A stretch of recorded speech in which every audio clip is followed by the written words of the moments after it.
Today is March 15th, 2020, and this is episode 223 of At Percussion. I'm Carly Vigna, and with me today, as usual, are Ben Charles. Hi, everybody. Ksenia Komjenovic. Hey, Carly. And Casey Cangelosi. Hey there, everybody. So how's everyone doing with all these coronavirus cancellations? Are we all holding up, maintaining our sanity? So, can I actually have a little related what's the sound for y'all? Do you know what this is? What's coronavirus up to? Sounds like Lysol wipes on the piano. You got it. Yeah, there's a lot of crap going around about like, do you wash your hands? Does sanitizer work? Yes, all that stuff works. Do all of that stuff. All that stuff is important, and just do it a lot. And wipe down your keyboard, blah, blah, blah, blah, blah. Don't touch your face. All that stuff is true. Yeah. I just had a little thing to add. If anyone's interested, the Berlin Philharmonic Digital Concert Hall, which is normally, I think, about $10 a month, for the next month has actually made their service free for anyone stuck at home looking for something to stream. I installed the app on my devices and have been enjoying some concerts. There was a really good performance, actually very recent, of Ionization that I watched. And I also watched Toru Takemitsu's beautiful percussion concerto, originally written for Nexus, called From Me Flows What You Call Time. So some cool percussion rep on there, in addition to obviously just the standard symphonic rep. So check that out for sure. Can anyone sign up? Do you need to be a student or prove you're, I don't know, just free to everyone? Yeah, you just put in, I think when you sign up, you put in the code BerlinPhil, and you automatically get 30 days for free. And it's very nice. I didn't even have to put in a credit card number. It's not set up to auto renew, so you can just sign up for 30 days, enjoy it, and then it'll just end. It's so cool. I paid for it for, a year or two, a couple years ago. And yeah, I mean, it's great. It's expensive, but it's really, really, really great. Yeah, I mean, $10 a month though for a serious musician, it's like, yeah, it might be worth it. That's worth it. Yeah. Well, likewise, I think the Met Opera, of course, in New York, has, I think, a different streamed show every night for, I don't know, the next week or two. So that's worth looking into as well. There's a lot of stuff out there. We just all have to keep our minds active, I think. It's been intense. Well, without further ado, I think we'll introduce our guest. Our guest today is percussionist Josh Jones. Josh is currently the principal percussionist of the Calgary Philharmonic Orchestra. He's a native of Chicago, where he was a part of the Percussion Scholarship Program with Chicago Symphony percussionist Patsy Dash and lyric opera percussionist Doug Waddell. Josh earned his bachelor's degree at DePaul School of Music. He's been featured at Carnegie Hall, on radio, on television, and has had 2 short documentaries made about his musical development and experience. He's authored a percussion method book series called Spatial Studies for Hitting Things, and he writes musical and philosophical blogs on his website, drummojo.com, which everyone should check out. Welcome to the show, Josh. Welcome back, I should say. It's so great. I wasn't here when you were on last, but it's very great to have you. Thanks for having me again. So Josh, to start off, many of us are going to be teaching online lessons for the foreseeable future. And I know I've seen on your Instagram that you offer online lessons when there's not even coronavirus. So I'm wondering, do you have any tips to share on like increasing effectiveness on the lessons or just making things run more smoothly? I think the main thing is just making sure you have a good Wi-Fi connection. And I feel like things are a lot easier nowadays because I remember when I first started doing online lessons, usually the video quality was poor or the sound quality was really bad. But nowadays, people's phones are so good that they can pick up mostly anything. So as far as instrumentalists, it shouldn't be that difficult getting a sense of what the student is doing from the sound quality for sure. And especially if you can see what they're doing, it helps a lot. So not much of a tip, but just get started, see what works, check your levels, all that stuff. It's going to be a lot of trial and error first off, but for sure, just give it a try and see what happens. Well, Josh, I have a sort of related question, and I certainly have my own opinions about this, which I think I'll save for a later date. But I personally think that online lessons can be useful, but I still think that in-person lessons carries a very valuable weight to it as well. And one of my fears with this is that university administrators will basically say, oh, look, online lessons work great, and it's sort of like more convenient for everyone. It's more cost effective and so on. And obviously with percussionists, we have the unique issue of dealing with instrument access because most students don't own timpani at home. But setting that point aside, do you think that online lessons can be an absolute complete substitute for in-person lessons, or what do you think are the shortcomings of online lessons? I absolutely think that online lessons are not a viable source of like just going for that. People need an actual teacher to be there to assess things, to make spot on decisions about technical deficiencies, specific sound quality things that you can't get on a recording or on a microphone. And I think the main reason I like online lessons is because of the amount of distance that is between some of the people that want to take lessons with me. For instance, someone from Chile wanted to take a lesson, and we just did a 3-hour lesson on WhatsApp. Luckily, the sound quality was really good. The picture was great, and I was able to really help the student out. But had we not done that, there wouldn't be any chance of me even going to Chile, So I like it because it makes people more accessible, especially if they can't travel or things like that. But it is really important to have a teacher present. I even put that in my book. I didn't want my book to be a substitute for actual lessons. I state in my book, you need a teacher to walk you through this. So yeah, it'll never be a good substitute ever. Speaking of substituting and how we're all kind of suddenly thrown into this scenario where we have to move online somehow, the thing I'm going to do, and it may be silly to say now because this will be released in a couple weeks and maybe it won't have turned out at all or won't have worked or will have been too hard to schedule, but I'm working on setting up a little exchange program, just like, hey, you teach my studio, I'll teach yours. That's one thing you can do online that you can't do any other way, is swap teachers easily. So yeah, it's not an ideal situation, but instead of, hey, Casey students, instead of your like 50th lesson with Casey and it's going to be online, why don't we just swap? You take from someone else and so on and so forth. So we'll see how that works. Yeah, that's cool. Just jumping on, like, one thing that I find challenging about Skype lessons, and I haven't taught a whole lot, but here and there, is it's harder for me to diagnose like technical issues because I'm used to, like, I'm always moving around in lessons, like, let me see what it looks like underneath like this part of your hand and those things. And that's one thing that I think is going to be challenging. But a lot of the musical things, we hear everything, we can see what's happening, hopefully. I don't think it's as much of a loss as it could be. Let me put it that way. I feel like it's a different type of lesson. Like it's interesting if you do, like, let's say you are stuck in a private lesson without instruments, all of a sudden your lesson's really different. All of a sudden it shifts everything that you're talking about and everything you're looking for, and you just like do what you can with what you have. And so, yeah, I don't know. It's a tricky question for me, but I agree. It's certainly not a full-time substitute or even half-time substitute, in my opinion. Josh, I was going to ask you a question in general about teaching. And since you have figured out, you've had great teachers and you figured out your own way of approaching music, which is so unique.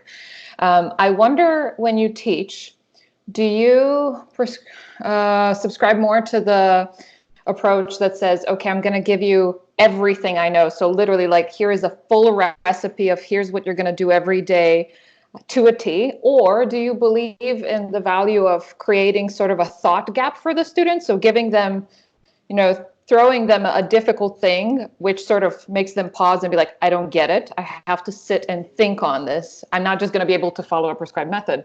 I was in conversation with someone recently and thinking about that. I'm just wondering, what is your approach?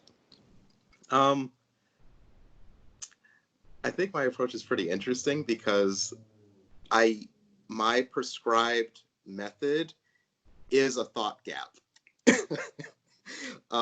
So I usually start each lesson with just playing stick control to some music just to see what their hands are doing, and things like that. And I can usually immediately tell all the technical deficiencies and things that they're good at, or things that come easily to them, or things that are difficult for them to accomplish.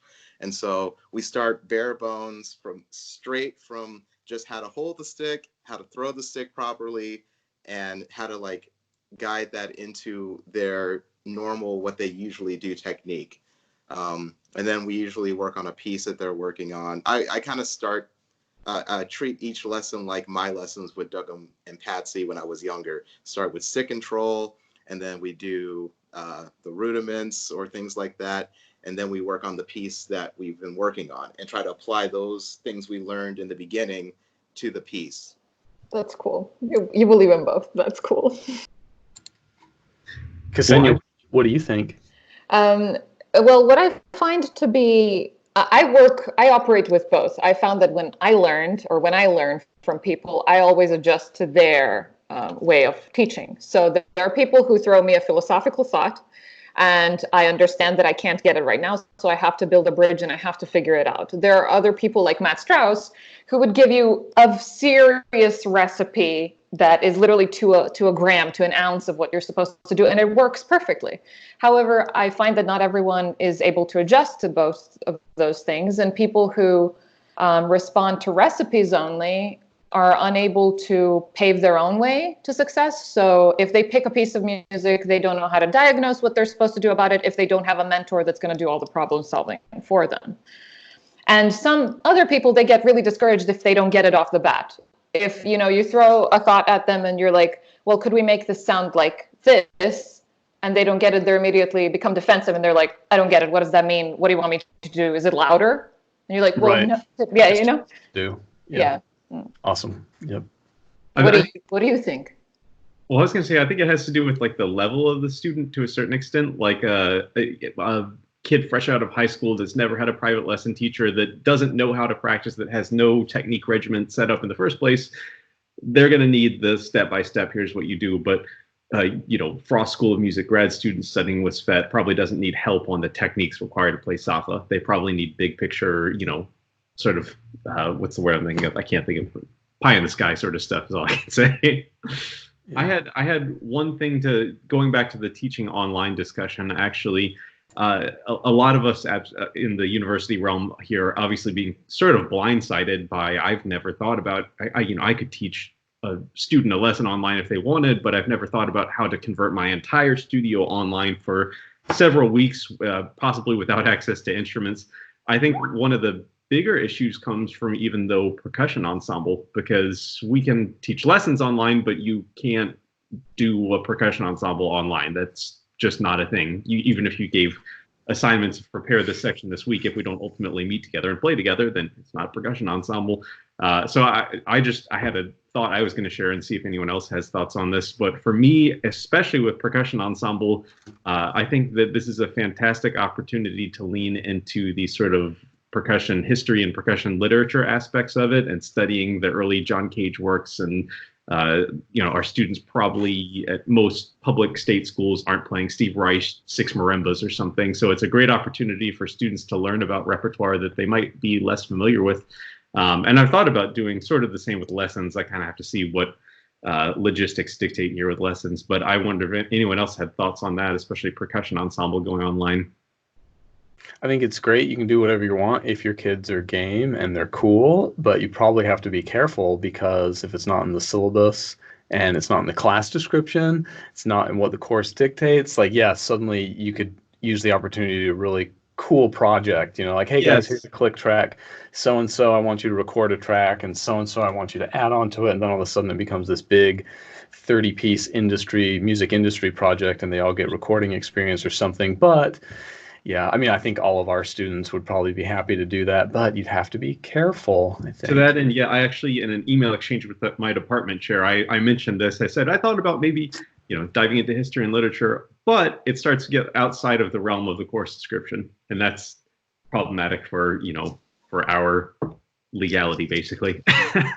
Yeah. I think that's really tricky. One assignment that comes to mind is something I actually had to do, I think, in pedagogy class at Boston Conservatory. And the assignment was to program a percussion ensemble, and you were given like a list of students, like so-and-so is a freshman and is a really strong mallet player, but less experienced in other areas, et cetera, like kind of, and then you have to program what you're going to do that semester in percussion ensemble. So you're selecting, good, valuable literature, and then assigning these hypothetical students based on their strengths and weaknesses and skills they need. So that's something, but probably also falls in the category of totally not in the course description and not in the syllabus. And it's a tricky line to walk, I think.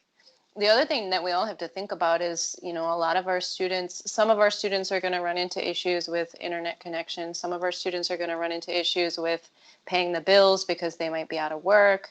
And then they might have, family members, or they themselves might get sick and not be able to really complete assignments at all. So I don't know, this is all, to me, really tricky to balance what we do moving forward. But I love seeing, like, on Facebook, online, all the ideas people are posting and things. I think there's going to be a lot of creative solutions that come from this, which is cool. But yeah, it's a tricky time for sure. Casey, what do you have? Well, it's definitely playing so many tricks with everyone's travel. I know that one gig of mine was canceled in April, and Italy Percussive Arts Society is in September, but it's like, who knows, who knows what's going to happen there. Things are either going to get a lot better, or they could get a whole lot worse. And one specialist I heard talking online was saying people are acting like this is a blizzard, like we're going to be knocked out for a week or so, but it's really more like a winter. And it's like this is going to be like a pretty slow thing. And we're going to have to continue life as is, but just kind of step a little more slowly as we walk through all this. But yeah, travels are changing so much, and yeah, all of that. I'm not so worried about getting sick. I'm worried about getting stuck. Like, I don't want to be on my way to a place and get stuck because they decide, oh, no more travel all of a sudden, and then I'm stuck somewhere and I have a toddler at home, and they go like, yeah, I just can't risk that. So I'm just like, whatever, it's fine. Cool thing for us professor types is for our tenure and promotion type things. I don't know about you, Ben and Ksenia, but we can submit invitations. They don't carry as much weight as like an actual guest artist visitation or residency, but it at least looks good. You can at least say like, well, I was invited to this, I didn't accept it, or I was invited to this, but it was canceled because of the freaking coronavirus. And so you kind of still get credit for it on your. They're talking here about delaying like tenure stuff because of that. And also, I have students supposed to have a senior recital next month, and Yep. But yeah, you mentioned getting stuck. Like Mark Ford's wife and daughter right now are stuck in Poland. That's a thing. Wow, I did not know that. Hey, we got to get. Oh, sorry, Carly, it's your show, but we got to get to asking Josh something about Kansas City, right? Well, Josh, congratulations! I just heard the news recently. It was within the last week, right? Yeah, it was the 10th at 7 p.m. Central Time. Badass. Good job. Well, congratulations. For those that don't know, Josh just recently won the Kansas City Symphony Principal Percussion Audition. So congratulations once again. Thanks. Just barely, right? When did you hear? Or I guess I just started seeing it. Casey just said this. Oh, did? He literally told us what time on what day. Which time zone? I might have missed it. Wait, so sorry, say it again. So it was on the 10th at 7 p.m. Central Time. Oh, okay. Please be more specific. It might have been, hey, the internet might have cut out, or I was maybe watching the chat. If I missed it, maybe some listeners missed it. Casey's computer's got that coronavirus. I downloaded some malware coronavirus. But a lot of people on Facebook have been extending their congratulations, and we have from Edward Choi saying, "Congratulations on the Kansas City audition. Can you walk us through the different rounds of this recent audition and how it went for you?" So tell us a story. Okay, well, the the story is going to be hilarious. It's maybe not that hilarious. Okay. So the prelims were pretty simple. Actually, all the rounds were pretty simple. Wasn't that extensive as far as how many pieces we played. It was very short and to the point. So first round was normal. You played your Bach solo that they asked for. So that was first, and then snare drum, xylophone, glockenspiel. I want to say tambourine and cymbals, and that was the first round. And legitimately, I don't know if people can see this, but legitimately, after I finished the round, I was just like, yeah. And the proctor was just like, oh, okay. You nailed it. Yeah, I knew that round I completely nailed. And I don't know, I was just feeling, I felt like just very dominant. I don't know, I've never felt this way to the extent that I did in this audition. I felt this way a little bit with Calgary. I was very confident for Calgary, but I was really confident for this one. So semis happened. There were 19 people in semis total, which is a very large group of people for a semi round. I was number 15. I remember. Yeah, I was number 15. Semis, I thought went great too. Did snare drum, xylophone, glockenspiel. Can't remember if there was tambourine. Vibraphone, cymbals again, I think. Yeah. Maybe tambourine, not sure. Josh, what do you attribute all that confidence to? Like you said, you felt really confident for Calgary, and this one you felt like dominant, like so confident. Like where's that come from? How do you get that? I talked a little bit about this on my live stream that I did today. I was just in a position where I felt completely comfortable executing whatever they asked. And at the same time, I felt extremely comfortable just having fun with all of what they asked. Whereas we always try to prepare things in a way where it's easily accessible. You get all the details correct. You know what's going to come out when it comes out. But at the same time, I try to give it the freedom to be whatever it wants to be on that day. And that day, I was just so in the zone of making music that I knew that no one was going to be able to touch me. I was just in a place of, when I play it this way, it's going to sound like this, and then they'll hear this, and then I'll flow with this line and here and there. And I did that with every single piece. And being in that zone, I was just really having fun. And I knew having fun gives me confidence. So I tried to stay in that space. Related to that, did you, I'm curious, because I know I've felt and also seen people who win jobs, both orchestral and university jobs, teaching jobs, they can really do it with confidence when they don't feel like, oh man, I gotta get this job. I really need this job. Did you feel like, okay, I want this job, but it'd be okay if I don't get it? So the funny thing is, the entire time, I was in a state of mind that I cannot leave here without winning this job. It took everything in my power to separate Josh, who was like, I need to win this, and the musician. So when I walked on stage, I immediately just snapped into, it's music time. Don't care about the job. Don't care about anything else around that. Don't care about anything. Anything you think about is going to hinder you from making honest music, because you're going to be influenced by fear, anxiety. It has to turn out this way. It has to go a certain way. You just have to be completely in the moment. And actually, Kobe Bryant talked about that too, as far as having a Mamba mentality, that there's Kobe, the person, and then the Mamba, who plays basketball and just eats everybody. So. Well, Josh, I had a question, and this is, I think, actually kind of a dumb, sort of unanswerable question, but I'm going to ask it anyway.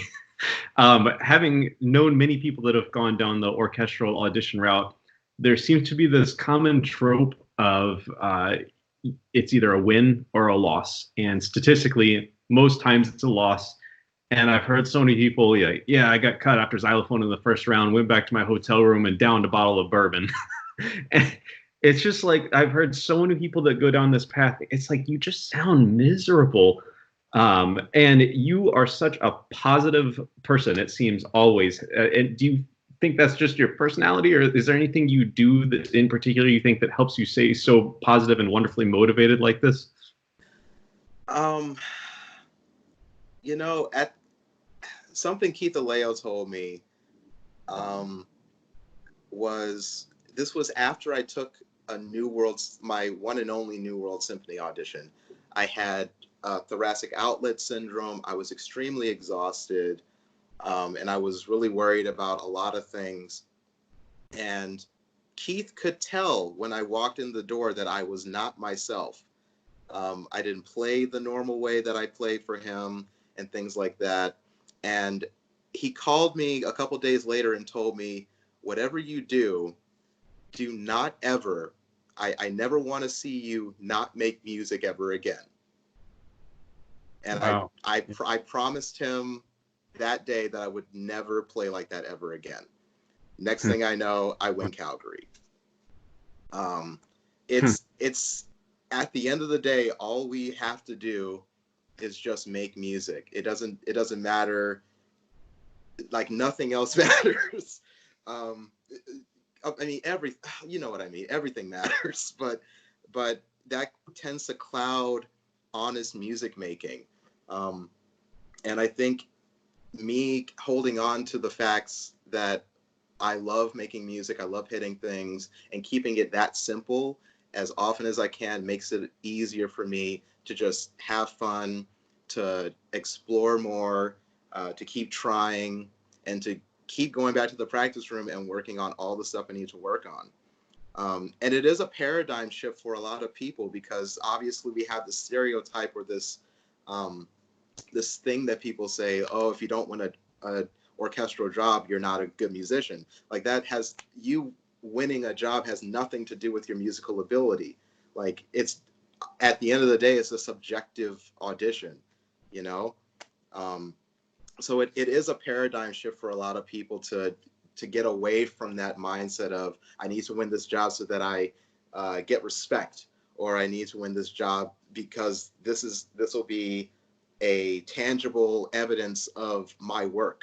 Like, no, you should just be trying to, the things that you would do in order to make music are the things that would get you that job, or get you that gig, or get you that student, or get you that tenure position at a university. It's all of the things you have to work on.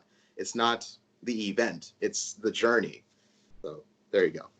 I think it's so difficult to remember in a creative field that your job and your passion are very much the same thing.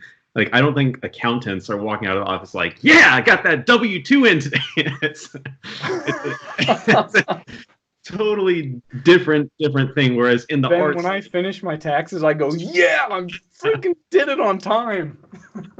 But yeah, in the arts, we have such a connection with our work that it's so hard to divorce it. And that was, one of the first things you said was like the Kobe thing of, like, the person and the athlete are two different things. Well, a lot of what we're talking about really closely relates, I think, to an article, Casey, that you shared with all of us. Would you tell us about the article? Yes, sure. So let's see. I found this little thing from newmusicusa.org, which we've pulled from for the podcast just once or twice, I think, but it's called In Praise of Unremarkable Music Part 2. There's a Part 1, but it makes sense whether you read Part 1 or not. And it's by someone named Joseph Sowa. I'm sorry if I'm saying that last name wrong, but it's Sowa. And basically, so what we were just talking about, and it really made me think of it when Josh said, Keith Aleo told me, I never want to see you not play music again. And if I'm understanding that right, he said that's the only way I could be honest, was to really just start thinking about just the music. And it reminded me something from this article where the author talks about getting the sticks out of your butt. You guys know that saying, like, oh, this person's a stick up their butt about something, about this topic, or about, oh, all music has to be atonal, or I only like music that has meh around it or something. So he basically asks in this article, what makes a piece good? Like, what are the traits and the quantifiable things that make it good? Because I think for us players, let's say we're all just, I know we're not all just players on the podcast right now, but let's just say for simplicity's sake that we are, it's very easy to know, like, okay, did you play it good? There's a lot of just quantifiable scientific things that determine whether you played, I don't know, a Cerrone etude right. Did you play it in the correct tempo? Did you demonstrate the correct dynamics? Did you play the rhythms correctly? Like, there's a lot of quantifiable things. And then after that, it all lives in this very nebulous, interpretive area. And from that point on, it's a very, very big discussion as far as what you should do with the music. And composers start in that nebulous area for the most part. It's like, what makes it good? What what determines whether it's the right piece to write? And he even goes to, in the article, say that a composition teacher once said to a friend of his, you're just writing the wrong piece of music. So some of these sticks I mentioned, he lists, and he says that he walked away from his studies in university as a composition student believing that music should do the following things: use extended techniques and extreme registers, look rhythmically and texturally intricate, require virtuosic players in both their technical dexterity and their musicianship and ensemble skills, avoid tonal and metrical references and focus on timbre and gesture, or conversely, embrace the intersection of indie rock and post-minimalism, push aesthetic, technical, and disciplinary boundaries, not repeat itself within or between pieces. I guess he means like sections within the piece, pieces of the piece, I don't know.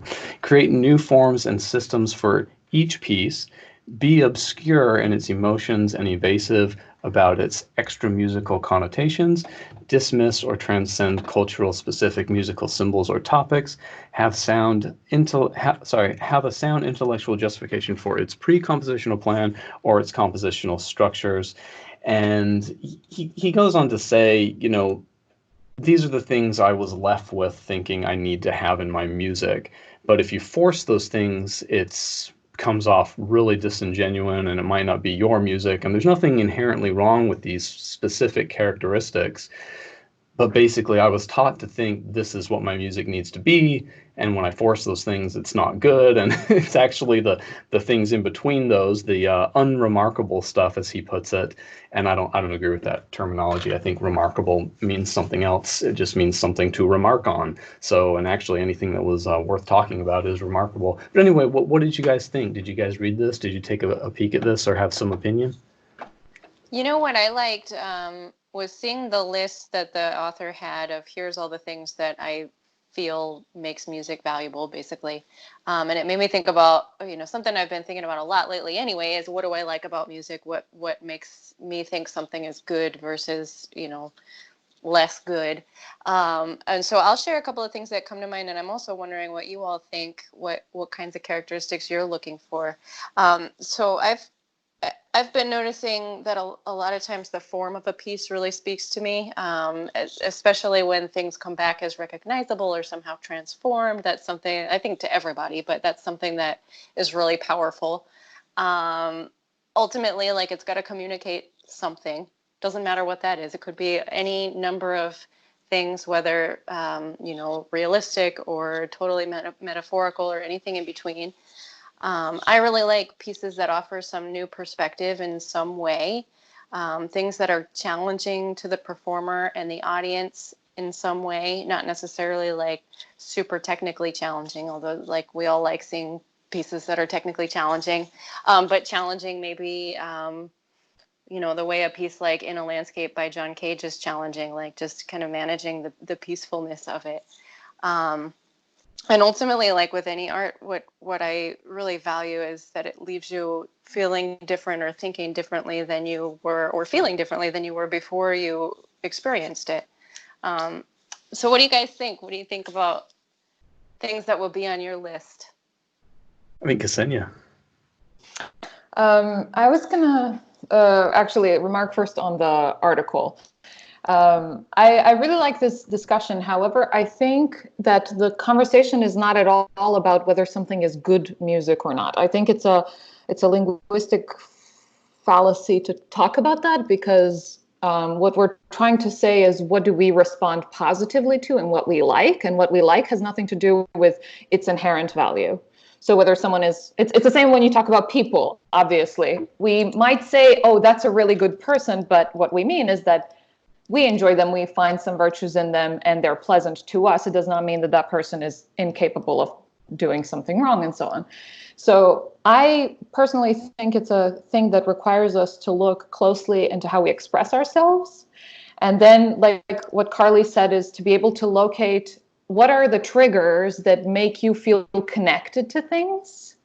Like you, Carly, you mentioned that, a piece needs to communicate something. I mean, every piece of music communicates something. Everything that exists is capable of communicating because it exists in some form, right? The point is, we as receivers, I think, we're not able to accept all knowledge or react to all knowledge. We're not emotionally or intellectually simply configured in such a way that everything will speak to us at all times, which is why you might hear a piece of music today and think it's nothing special. And then in 10 years, it might really hit you because of the experiences you've gone through and just the way that your brain and your emotional capacity has grown. So I think it's a matter of language. And Casey, I remember you talking last week with Ivana Bilic about IMSLP and talking about bad music on there and bad composers. Yeah. And want to challenge you, why do you use that language? What does that mean, a piece of music sucks? And then I want to throw it at Josh because I really want to hear what he thinks about it. But first, I need you to defend this. Yeah, it's so hard to put your finger on. And I got to tell you, I wasn't crazy about this article because it had a ton of stuff that I think there was a lot of, like, what a lot of people do, like, oh, I didn't get to the place I want to be. And I don't know anything about this author. So for all I know, they are the professor of composition at the best school in the world, or so, I have no idea. But it had the air of a lot of like, oh, I didn't get to where I want to be, so it's school's fault. They didn't tell me the right things, or they told me to write this way and I tried that and it didn't work, or something. But well, one thing, Carly said it has to communicate something, and Ksenia said, well, every music always communicates something. But I don't know if I necessarily agree that it always communicates something, because something young composers have a hard time doing is just making something cohesive. Like, here's a little idea, here's another little idea, but if they have no relationship at all, are we still, like, why are we on the same track? Why are we on the same path to whatever we're communicating? So Carly said she likes form, and that is related to form. It's like, well, for form to be effective, you have to tag all the notes and things together in some type of cohesive manner so that they make sense. And it's interesting that for this article, the list this author made, all these things that his music he thought was supposed to have. If he did the same thing for pop music, and said, okay, like, so many things would be more the same. Like, oh, it needs to have these types of rhythms, these types of chords. There would be so much relationship. So why does this piece make it, in air quotes, and this piece doesn't? They're the same. They are, like, scientifically the same. Why did one make it to the top and the other not? And Ksenia, I'm not sure this is about what we like. It's about a path to success. Like, the teachers are telling the student, here's what you need to do to be successful. Here's what your music needs to have in order for you to be chosen as a guest composer at this festival and to get commissions from these people, and da da da da da da da. That's what I took from it. But yeah, your question, like, what made these pieces bad? I don't know. They just, I mean, this is a long time ago. I was a student plucking through these pieces, and Gosh, I mean, man, they just sucked. Sounded like suck. Well, I have. Is that good? That's awful. I think that's really awful, but that's okay. We respect you, so it's all good. I think then the point is that what this article asks is what music is good enough to make it in an academic setting, not what is good music. And again, it's a language problem. But please, I want to pass this along. Carly or Josh? I have a very quick quote to interject, which is from John Cage. And John Cage said that value judgments are destructive to our proper business, which is curiosity and awareness. So I'll just leave that there for Casey. Sure. For me, I just found the article. But this is kind of I think part of the problem. There is such a trend now to like everything is great, whatever you want, do whatever you want. Well, be careful, because like, okay, hey guys, well, I'm gonna come up with this really great innovative version of a buzz roll. Are you ready? It goes like this.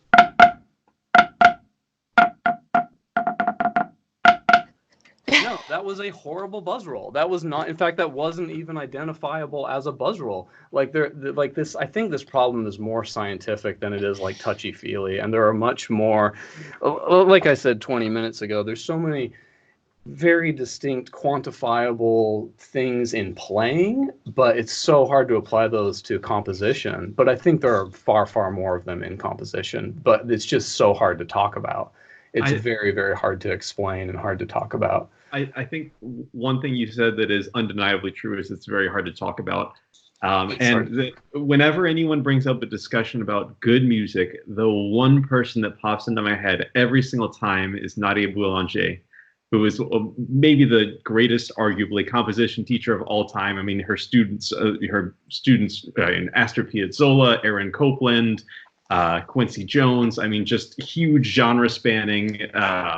I think Elliott Carter also, hugely genre spanning, but all very good in their own rights. And I mean, Nadia Boulanger has a billion just amazing quotes about music.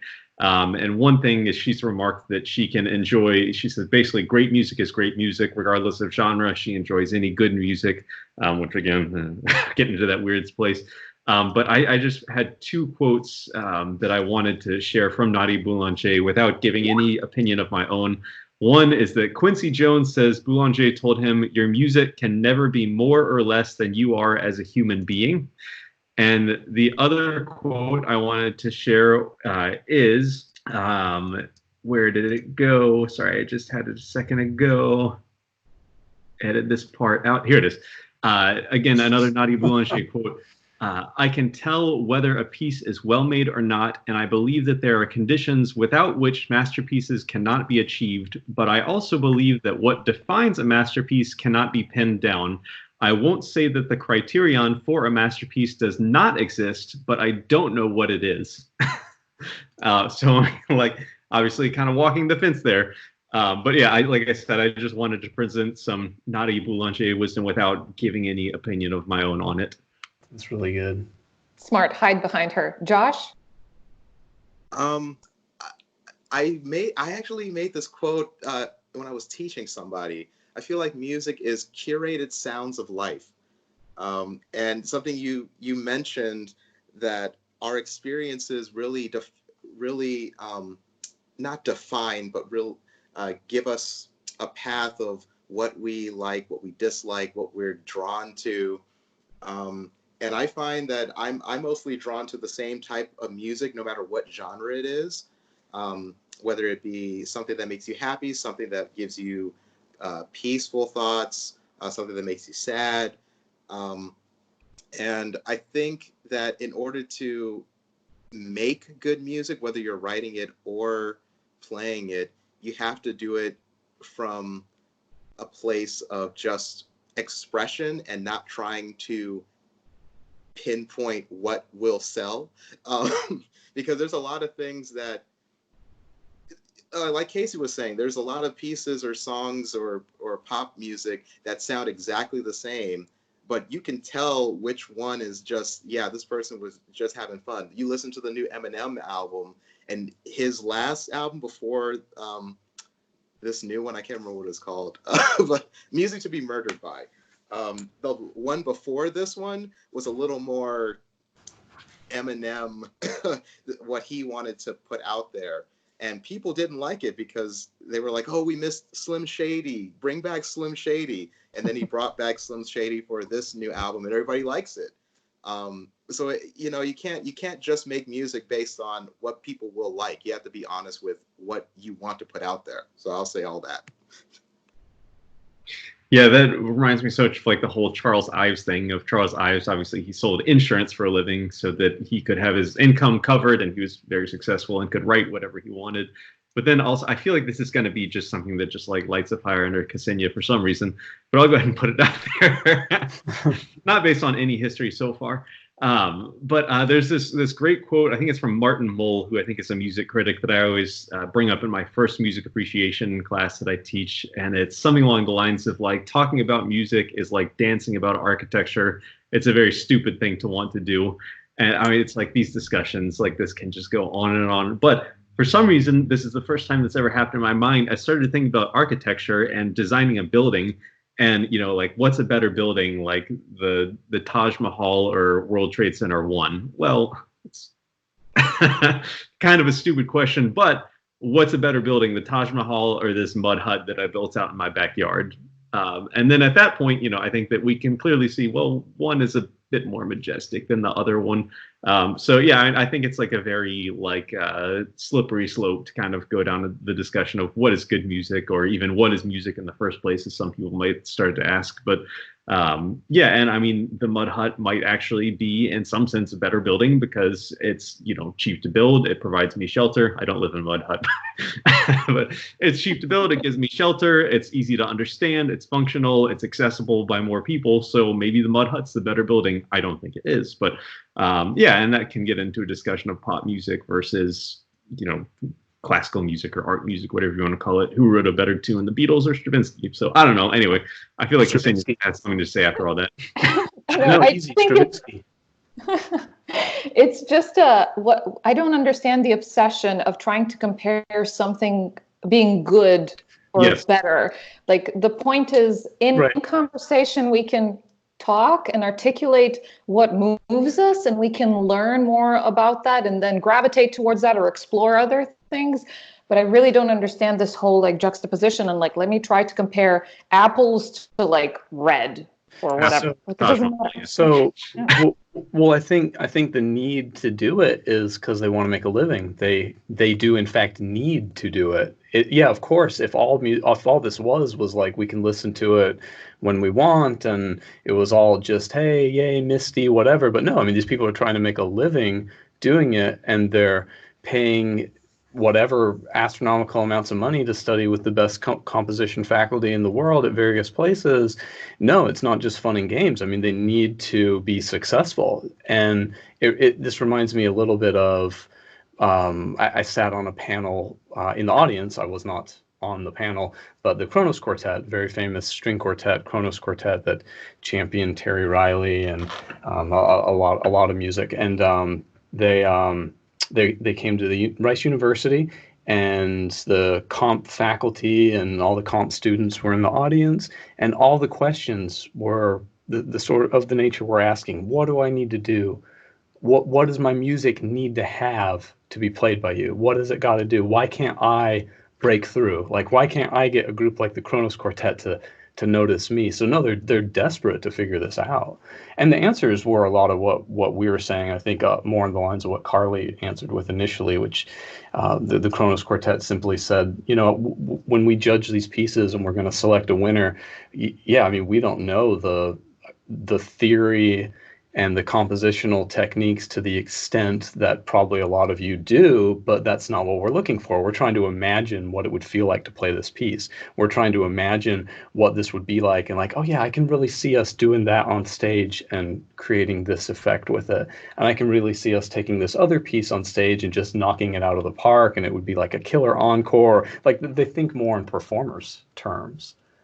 Of course, but that's all when we have the conversation within the framework of how do we make money off of this? So how do we Sure. appeal to an audience? It's not like you're not cooking the meal for yourself. You're a chef. You're going to make it and you're going to serve it to someone else and they need to like it. And I think that's a completely different thought process from like, hey, what do I like to listen to or what do I like to play when I'm just by myself? Yeah, of course. Yeah. Agree. I'm. Are we? Sorry, hearts to everybody. Go on. Well, Josh, I have to say, I think the best part of this whole discussion was just your quote, your phrase that music is curated sounds of life. I love it. I'm gonna be thinking about that. With that, let's move on. We've got a lot of Facebook questions. Here's one from Ryan. It must be Carlisle, right? Does anybody know Ryan Carlisle? Okay. Yeah. Carlizzle. Carlizzle. What do you do? What do you do, Josh, to practice technique when you're short on time? And he says this is something I've been struggling with lately. When I'm short on time, I just practice stick control, full strokes, down strokes, up strokes, taps, rebound strokes, maybe some molar, and play it all to music. That is all I do. Okay. Follow-up question. Can I ask a follow-up question real quick? It's not really a question, but I was going to say one thing that Josh would probably agree to add is be disciplined. Like if you have a routine, if you know what you're going to work on, it's a lot easier than like, so how am I going to work on my rolls today? So that was just my 2 cents. Sorry. Yeah, be targeted, strategic, I'm sure. Like it is. But the urgent question is, what music do you like to play stick control along to? Oh, yeah, lately, because at the end of his song Godzilla, he's like,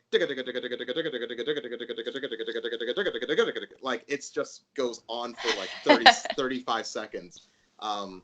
So yeah, I don't know. It depends on the day. There's days, and I talk about this a little bit in blogs and live streams. Some days my body doesn't want to play fast. It wants to play at like 80 BPM. So I really try to pay attention to what my body is capable of doing in that moment.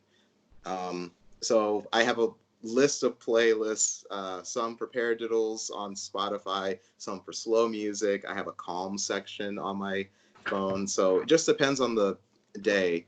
But I highly recommend rap music, K-pop, Irish music. Haven't done that in a while.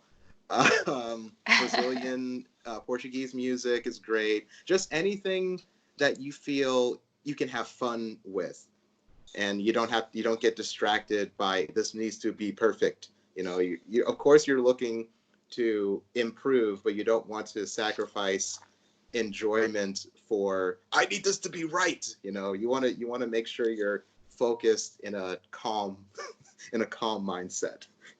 Yeah, that's great. You know, I do this too, and I do it with students, and I find, especially sometimes students will have some like a little tension or kind of you think of as like a little glitch in their playing when it's just the metronome and they're thinking about the sticking, and then we play a song and they can go the same tempo, but it's relaxed because they're like, you know, they're just playing "Don't Stop Believin'" and not thinking about it's number 7 of stick control. See, anybody have another Facebook question? Yeah, sure. What about relaxation techniques? Brett Allen says, what relaxation techniques do you use to eliminate tension in your playing? Oh boy, this could go on for a long time. Long story short, deep breaths, and as I'm exhaling, I'm just trying to relax my entire body weight into either the floor, my feet, or the chair if I'm sitting. Really paying attention to the tension in my shoulders, making sure that they're loose.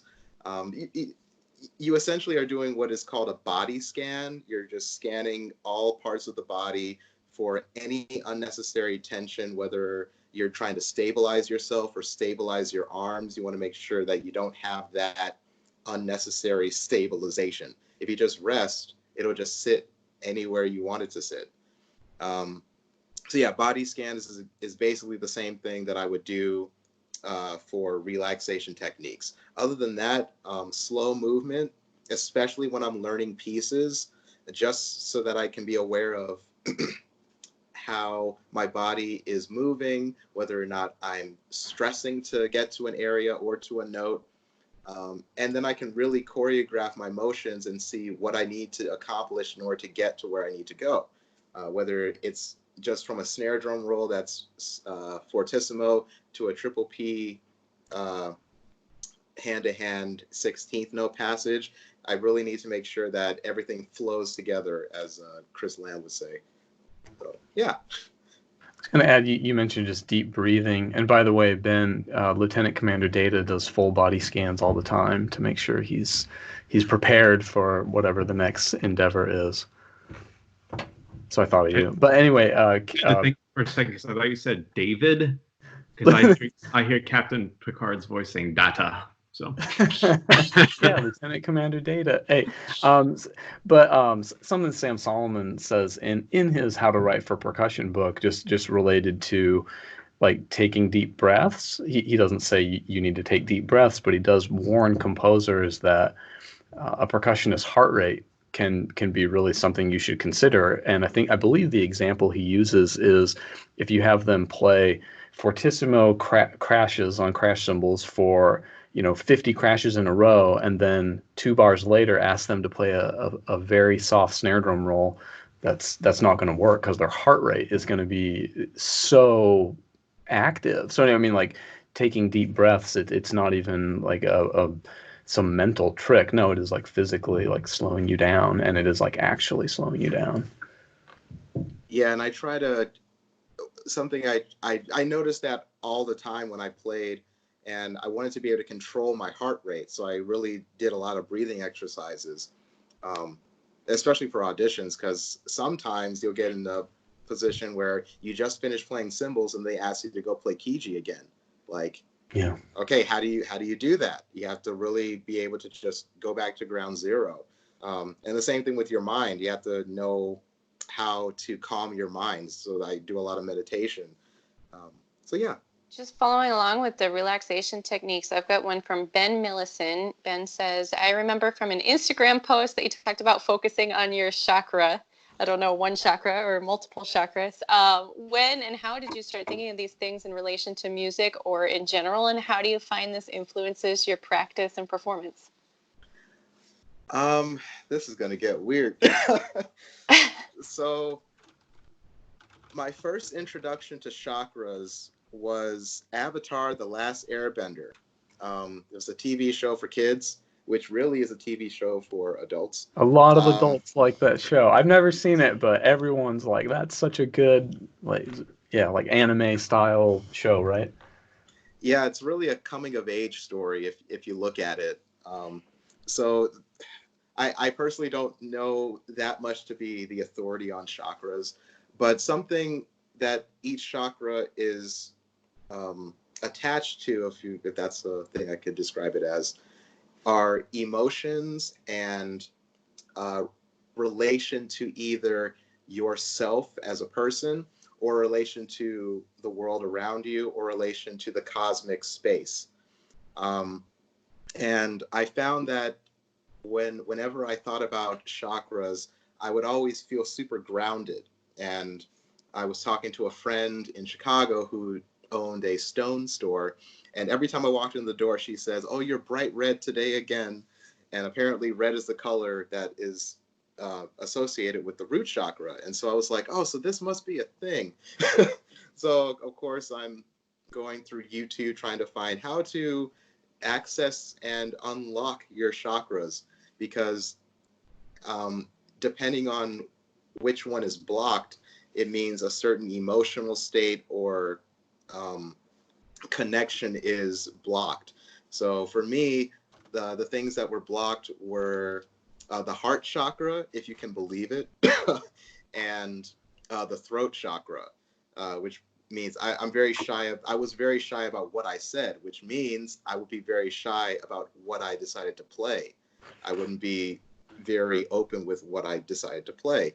And the heart chakra was blocked because I was always kind of, you wouldn't believe this, but I was always kind of shy.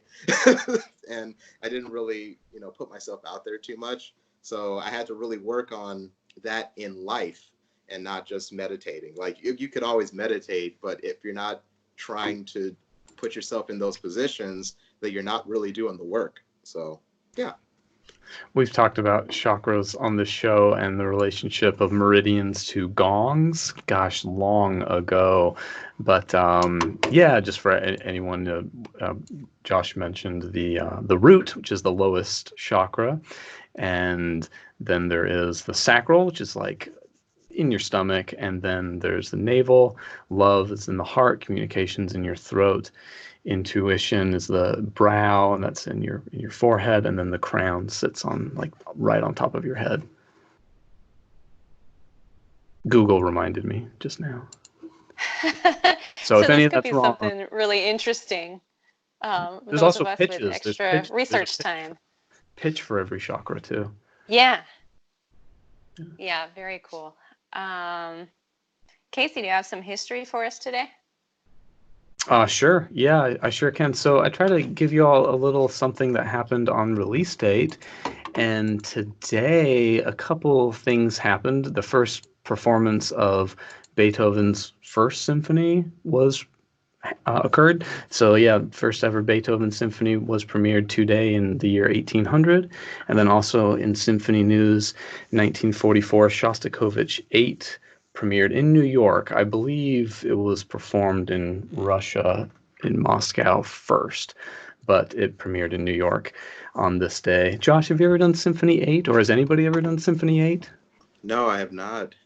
So it's one of the war symphonies. They called his 4 through 9 are his war symphonies, and I guess 8 is one of the least played, but also considered one of the best by some scholars, I guess.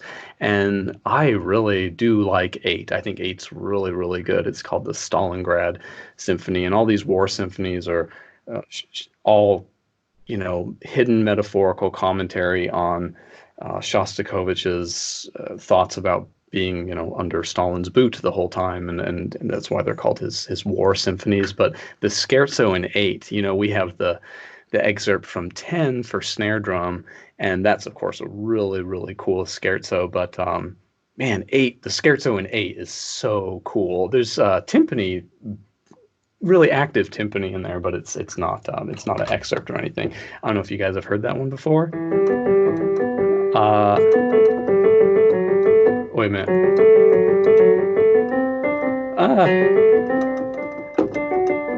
That's so cool. Yeah, the scherzo from 8 is just really, really rad. So let's see what else. In 1987, Buddy Rich passed away at age 69. So, yep, not too long ago from a brain tumor. And yeah, Buddy Rich is really, really interesting. He's such a character, and he's a killer drummer. And I imagine we've all heard some of the Buddy Rich tapes.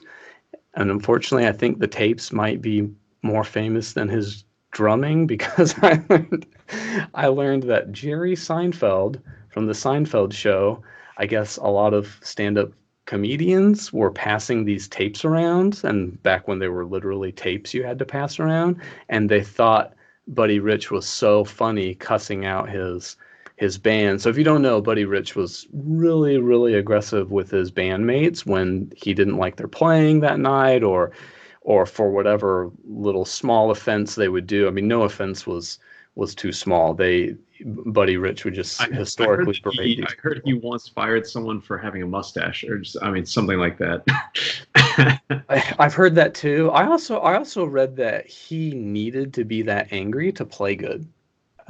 So it was, yeah, right. It just like fueled him. So he would like almost look for this in himself, or maybe look for it in his band, like look for these mistakes or something, because I guess he needed that. But yeah, I mean, he's just a total. Oh, sorry. Back to Jerry Seinfeld. So there's actually some Buddy Rich quotes in Seinfeld. So this is fun. I found a little YouTube clip of Jerry Seinfeld telling you what they are, what the quotes are, and I actually put a little something together for us. I put a little the quotes back to back with the Seinfeld clip. So the things to listen for are the words "without all the assistance." That's the first little bit, and the other one is "I'll show you what it's like." So let me play these for you. This will be a little edit moment for you, Casey.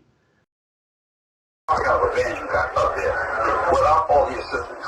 The throw in the set. I'm laying down. Then we'll see how he does up there without all the assistance. Now keep your fucking mouth shut or I'll show you what it's like. If I have to tell you again, we're going to take it outside and I'm going to show you what it's like. You understand me? And now here's Jerry Seinfeld confirming this is true. No one could write that. Only Buddy Rich could think of threatening someone with physical violence in that kind of terminology. Why don't we step outside and I'll show you what it's like. And I don't agree with Jerry Seinfeld. I don't think only Buddy Rich could do that. It seems like stuff like that happens every day. But anyway, it's a fun little thing about Buddy Rich that I guess he was more famous for these tapes than we might have known about. So anyway, that's what happened today. Yeah, I put in our little chat, but I was just gonna kind of make the quip that the Buddy Rich tapes sound exactly like fodder for a piece for snare drum with tape. I can hear Caleb Pickering writing that right now. Someone get on it during this forced time at home that we all have. Yeah, Caleb Pickering, are you listening? He's not listening. He's got Skype lessons to teach, huh? We have more Facebook questions for Josh. One of them is from Trey Cross, and it says, how do you manage your finances? I know your position isn't exactly freelance, but I'd love to hear your thoughts on controlling your money or not, and especially for all those people who have gone through a lot of turbulence or going through a lot of turbulence right now. Do you have any advice? I'm horrible with money, which is why I either consult my fiance or I read this book. Actually, it's a good book. It's called You Need a Budget. And it goes through, it basically kind of redefines what a budget is so that it doesn't make you feel like you're being stingy, but like you have control.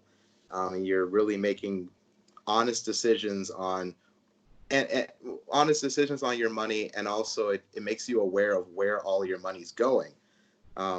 So essentially what I do now is just I make sure that all the bills are, set aside, and then all the rest of the money is either, I really try to make a decision on where each dollar goes so that it's not just in the ether. So this amount goes to savings, this amount goes to me getting food, this amount goes to extra loan payments, this amount goes to a ticket that I want to get or save up for to go home, that kind of stuff.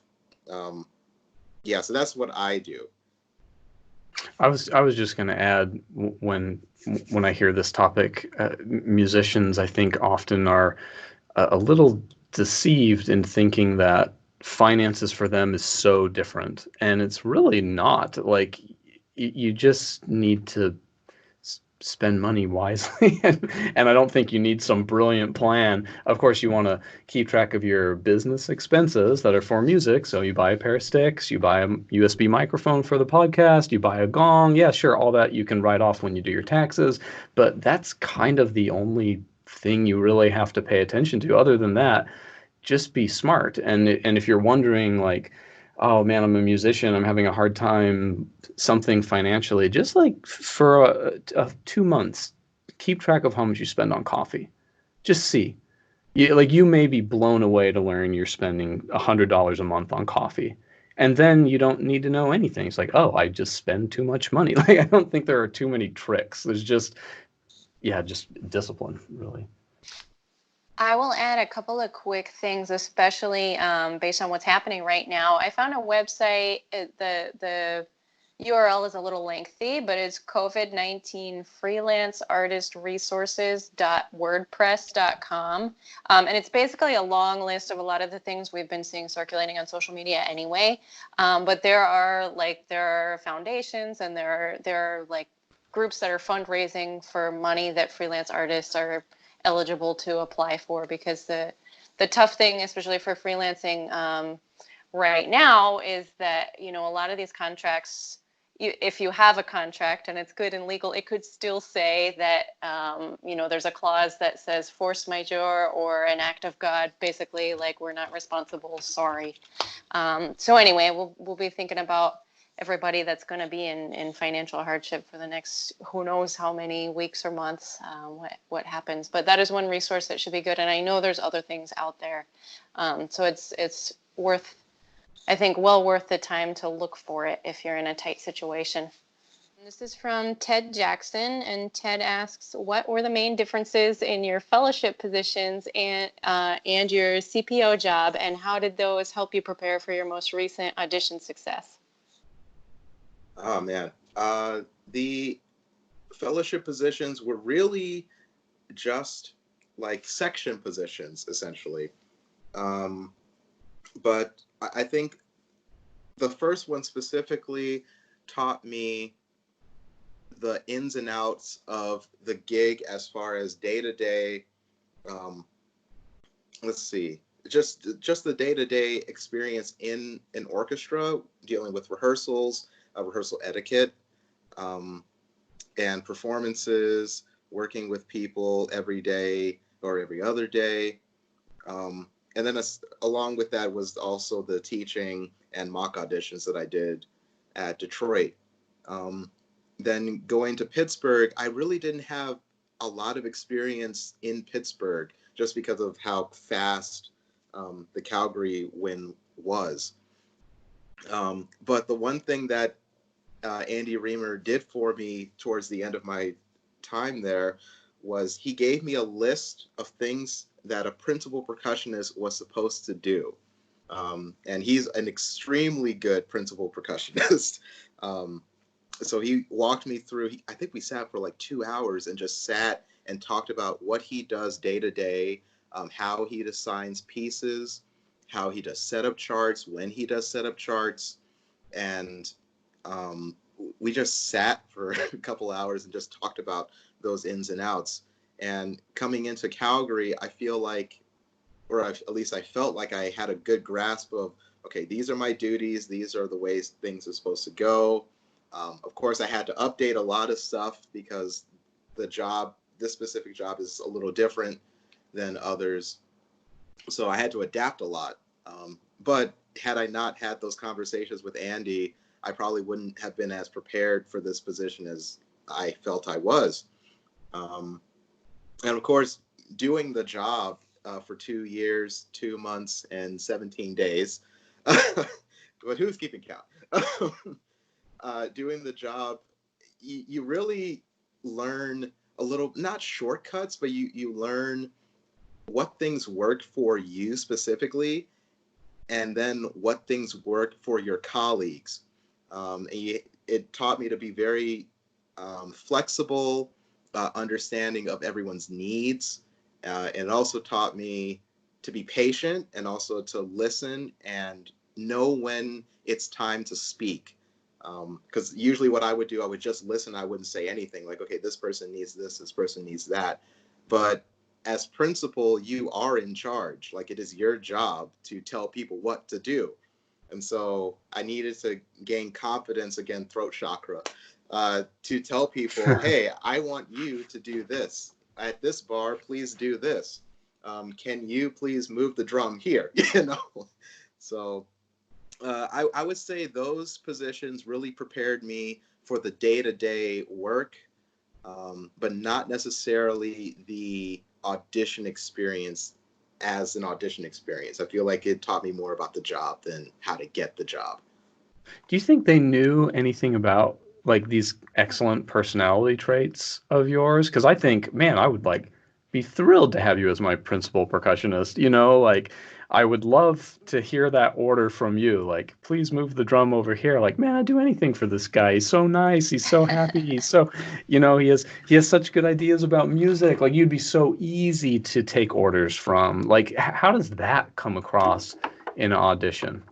Or how do they figure that out? That aspect of the job. They don't. I mean, but they take recommendations and stuff, right? I mean, don't you get references? Do they make reference calls or anything? Nope, that's what the tenure process is for. Okay. Yeah.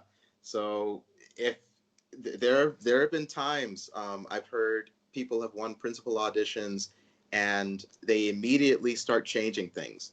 They like, okay, this sub's not going to play here anymore. I'm going to have my buddy from Texas come up. and they just start changing a lot of stuff. And that can rub a lot of people the wrong way. It doesn't have anything to do with your playing. It's all just political things, and you don't want to rock the boat too much too soon, if not at all, before you get tenure. Sure. That being said, if there are things that need to be addressed, especially when you're in the tenure process, you have to find ways to do it that won't seem overly aggressive, or like you're trying to undercut someone or things like that. You have to approach it very carefully and very diplomatically. Of course, I'm already good at doing that, so it was pretty easy for me to make changes or suggest things to people. And I feel like I got a lot done here in a very short period of time, especially dealing with what I dealt with last year. Like, I was surprised I got anything done. But yeah, I feel like the audition process really has nothing to do with the day-to-day work. It's just, what kind of musician do we want to play next to for the next 40 years? Like, you have really no idea how they are as a person until you actually work with them. But the audition just tells you, like, okay, this is the kind of player that this person is. There's one more very specific question from Melinda. She said, was there a point where you had to commit to making the change from old tambourine playing, aka knee fist, changing height of tambourine often based on various techniques, to new tambourine playing, aka more like pandero, all up, the way that you play trepak and so on? I would love to hear about that transition, especially if there was a point that you felt you were getting rusty at the old way, but weren't yet confident enough at the new way to feel comfortable at the gig. You have some serious fans who follow every step of yours. So something Mark Demolakis always talked about was always go for the sound. And I felt that, specific with tambourine, I love tambourine. And I was always trying to find a way to make changes from knee fist to just playing with my hand sound as similar as possible, especially when dealing with playing excerpts, because you're usually behind a screen. And if people hear a sound change, it might disrupt the phrase, or it might become distracting to people. And so I would always try to find ways to mask changes that I would do. And a friend of mine taught pandero lessons, and I noticed that when he played just playing with the hand, that it sounded exactly, if not a little bit more, like playing on knee fist. So I started working on it, and for a while it worked. For some things it didn't. There's certain excerpts that I definitely cannot do up, but it was a good alternative for masking sound changes. And I think I got more comfortable with that when I found my own voice in that sound. And so I would practice a technique that I found that I thought would portray what I wanted. If knee fist portrayed that, then I would play knee fist. If playing up would portray that, I played up. It was really just a decision on what kind of sounds and what kind of colors I wanted to express in pieces.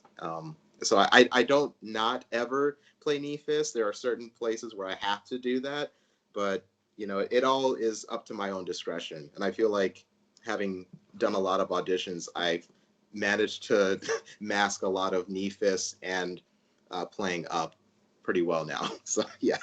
Josh, I was wondering, are you familiar with I think at one point he played with Dallas Symphony. I'm not sure if he still does, Dan Florio? No, I'm not. It's funny hearing you say that, because he took a lot of inspiration from pandero and playing things quote unquote up.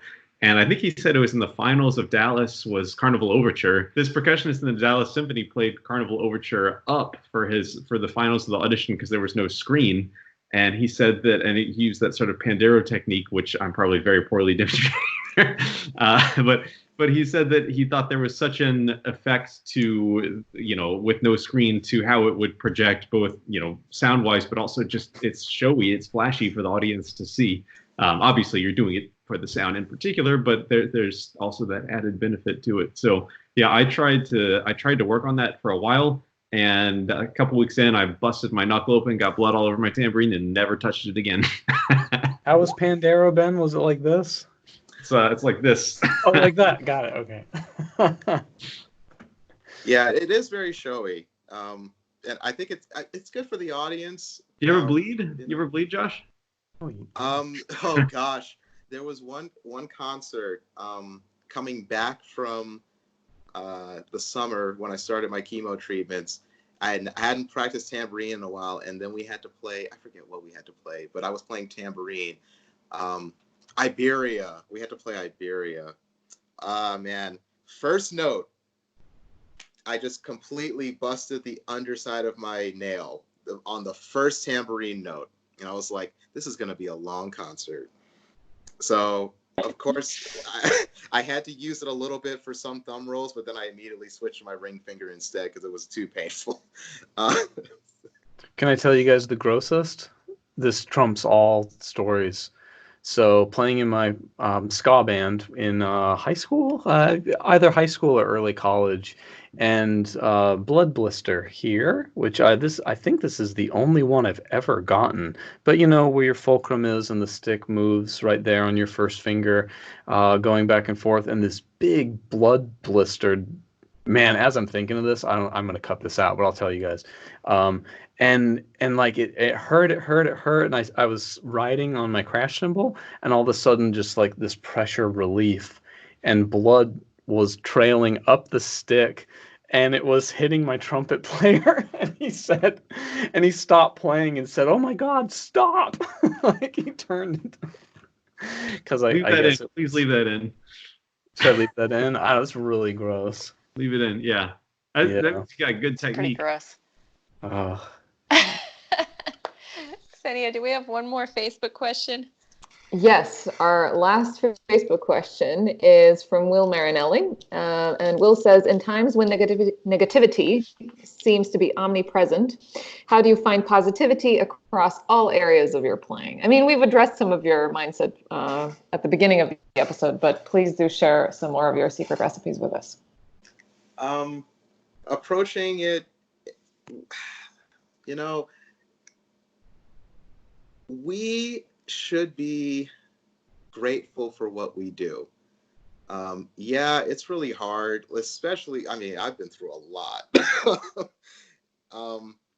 But like, you know, at the end of the day, I was still breathing. I could still hang out with people. I could still be with people.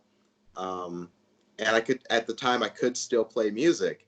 And I try to take advantage of that every day. That's why I take a pad with me all over the place. Because it's just something that I feel is worth doing with my life. And that's something I feel like all of us have to find. It's our, what would be called the ikigai, our meaning for existing kind of thing.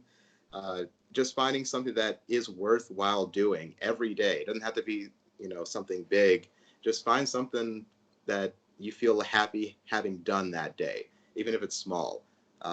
So every day I try to go see friends. I try to say hello to people and make people happy, or, you know, tell a joke, call my fiance, you know, text people, things like that. Yeah, so I don't know. It's not really trying to find positivity. It's just being open to gratefulness, I think. Yeah, that's a good way of putting it. Well, Josh, thank you so much for sharing that with us. I think that's the perfect note to wrap up on. Thanks for sharing all of your positivity, all your thoughts about percussion and music and arts in general. I really appreciate it, and hope to run into you soon. Thanks so much. Yeah, thanks for having me, guys. Yeah, thanks, Josh. Thank you.